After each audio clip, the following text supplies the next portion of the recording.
So if we were standing in your physical shoes, if we understood what you just heard, we would an intention, singular intention, be the only thing that we would put on our things to do today list. I'm going to feel as good as I can feel, as much as I can feel it, as long as I can feel it. Which means we would not be facing a lot of the reality. We wouldn't watch cable news that resonates with who you are and what you really want. Oh, it's informative, reaches all around the world, and a lot of people feel that they need to be informed of what they do not want in order to protect themselves from it. And we acknowledge that it is helpful to know what you don't want so that you can know what you do want. But you get way carried away with the knowing what you don't want part of the equation. So we try to simplify it for you by saying you were source energy before you came into this physical body, and a part of you came into this physical body, and this part of you came in. We're talking fast because we know you've heard it many times. Part of you comes in that physical body, and you explore the contrast, and you know what you don't want, you know what you do want, and you send off rockets of desire. And every time you send off a rocket of desire, that rocket of desire becomes a permanent resident of your vortex of creation. And the source within you becomes vibrationally aligned with that new leading edge desire that you have ferreted out from the contrast that you have so decidedly chosen to live when you made the decision to come into this physical body. So you've launched a rocket of desire, but you've done more than that. From your physical format, you have caused the larger part of you to expand, and the larger part of you, that inner being part of you that was you before you were you in your physical body, that still is you even though you are in this physical body, this non-physical counterpart, this inner being, this source part of you has evolved because of what you've just lived. And as that part of you has evolved because of what you've just lived, now you have a choice of whether to keep up with that evolution or not. And that's what your emotions are. The better you keep up with the expansion that you have carved out of this life experience, the better you feel. But if you launch rockets of expansion, and the source within you becomes the equivalent of that expansion that you've asked for, and you stay focused upon the problem that caused you to launch the rocket, then there's a vibrational gap between you and you that you feel in the form of emotion. But that's okay, because that's step one. You knew that that was essential. You knew that it was necessary to know what you don't want in order to know what you do want. And you also knew that it was logical for you to be more of a vibrational match to what is than to what is coming next, because what is has a lot of your attention. Have you noticed? Because you can see what is, and you can hear what is, and you can smell what is, and you can taste what is, and you can feel what is. It's so real. It's why you want to call it reality. This is real. We say, yes, but it's temporary, and it's the bouncing off place from where you are. So if you sift through the real reality of what you're living, and you look for the best parts of it, and you hold the best parts of it as your object of attention, so that the vibration that you are offering chronically is about that, then your point of attraction allows you to receive more and more and more and more and more of those things that you have been asking for. Step one is you sift through contrast and you ask. And step two is, since you've launched that rocket of desire, source has become the equivalent of it. In other words, when you ask, it happens immediately, what you ask for. But step three is, you have to find a way of, not just for a moment, not just for a flash, not just in an odd moment of influence by someone else, but you have to find steady, chronic with what you're asking for. In other words, you can't want more money and feel resonance with lack of money and get more money. You got to feel resonance with more money. And our physical friends say, well, thanks a lot. Give me some money and I'll resonate. We say, we know you want the reality first and the resonance later, but that's not the way it works. And often you say, well, I don't know for sure that that's true, Abraham, because I don't think I was being that deliberate about a lot of things in my life. And yet well-being pretty much surrounds me on lots of subjects. And we say that is because the well-being is the dominant part of that which you are about. It's natural for well-being to follow you. You had a lot of well-being resonance going before you even made your entrance into this physical body. That carries you, it does. But when you become deliberate about your vibration, when you deliberately offer your thoughts, because you care about that resonance, now you're really cooking. Now you are a deliberate creator. Now you have so much control about what happens around you. And now, and only now, does life begin to really be pleasurable for you, because it takes all of the mystery out of it. It takes all of the chance and luck stuff away. It makes you understand that you can find a position after you've sorted through life, and you can deliberately hold to that vibrational position, and law of attraction will support that position with manifestational, actualized, see it, hear it, smell it, taste it, touch it, evidence. So we like it that you want to be the deliberate creator of your experience, because whether you know it or not, you are the creator of your experience. And a lot of people are doing a lot of that creation by default.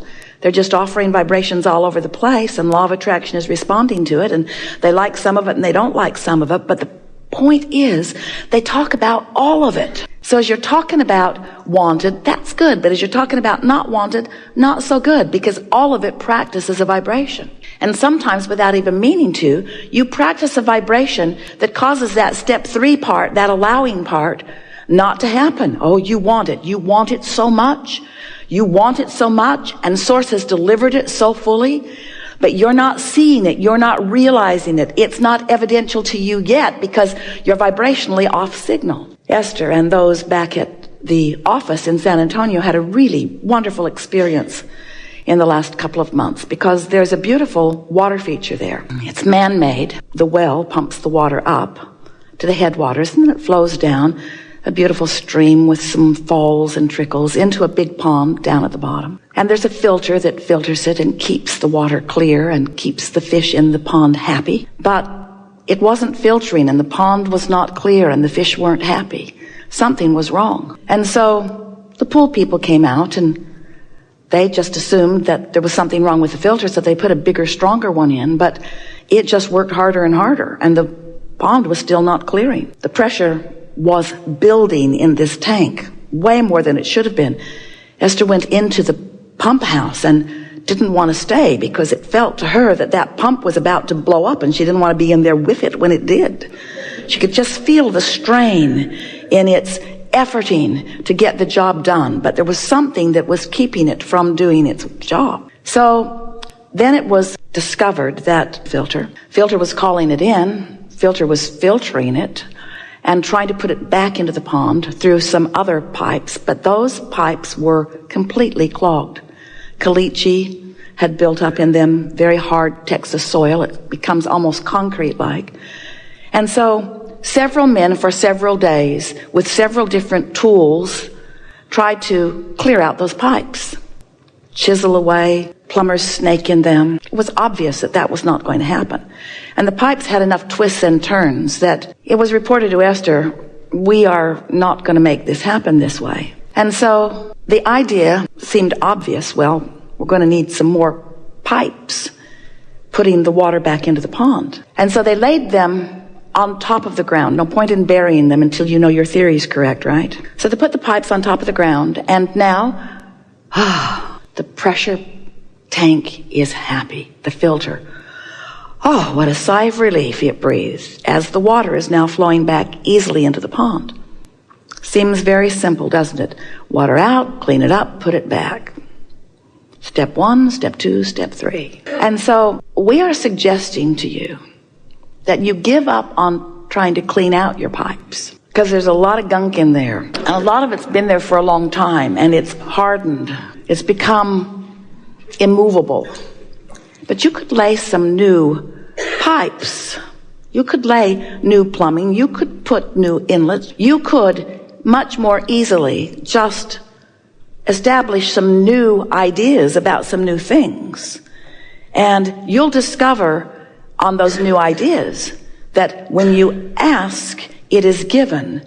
And in your absence of clogged pipes, what is given is recognized by you, is revealed to you, is realized by you, is experienced by you very, very quickly. And this is our way of saying to you, rather than coming to a gathering like this with things that you are aware of that are not working as well as you'd like them to, with issues that you want to discuss, If you will start with new things that you have not yet clogged your pipes about, you will allow these universal laws to deliver to you results of your clear thought, and you will begin to feel your true power.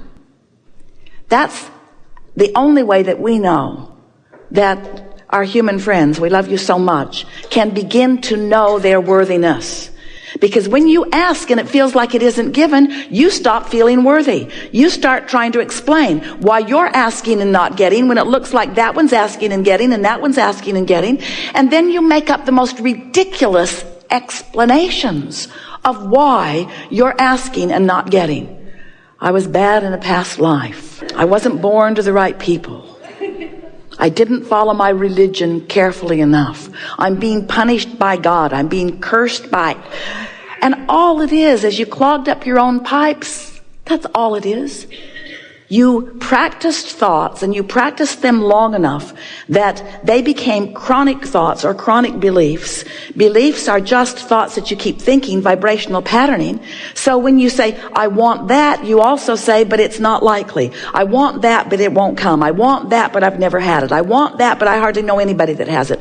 I want that, but the government's in the way. I want that, but my mate's in the way. I want that, but my kids are in the way. I want that, but I don't know what to do. I want that, but I'm lost. I want that, but I'm tired. I want that. So you just keep clogging your pipes, not even knowing you're doing it, because after all, you're telling the truth. You're facing reality. But it's true. But it's true, Esther would say to us. Abraham, but it's true. And we would say to her again and again, we know there are a lot of things that are true. And if you're using the truth of it as your criteria to give it your attention, you're clogging your pipes with all kinds of truths that are preventing you from the truths that you want to live. It's just a matter of what you're giving your attention to. It's all about the amount of airtime that you're giving to whatever you're giving your attention to.